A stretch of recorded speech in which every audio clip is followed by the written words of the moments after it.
તો આ તરફ દક્ષિણ ગુજરાતમાં સુગર મિલોની શેરડી રોપાણના જે વિવાદ છે તેનો હવે અંત આવી ચૂક્યો છે.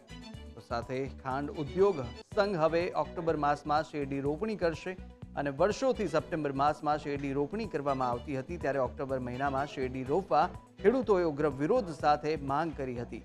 ખેડૂતો અને સુગર સંચાલકોના મતભેદમાં અંત ખાંડ ઉદ્યોગ સંઘની મીટિંગ મળી. તો સાથે જ બેઠકમાં લેવાયેલા ખાંડ ઉદ્યોગ સંઘના નિર્ણયને ખેડૂતોએ આવકાર્યો છે. ખૂબ જ મોટી લાગણી હતી કે આ વાવેતર ઓક્ટોબર મહિનામાં કરવામાં આવે. એના અનુસંધાનમાં ખાંડ ઉદ્યોગ સંઘની મિટિંગમાં આવનારા દિવસોમાં જે રોપાણ છે ઓક્ટોબરમાં કરવાની નક્કી કરવામાં આવ્યું છે. ખૂબ જ ધન્યવાદને પાત્ર છે.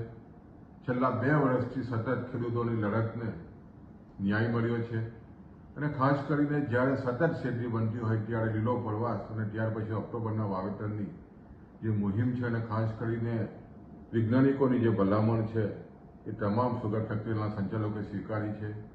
એને અમે અભિનંદન આપીએ છીએ.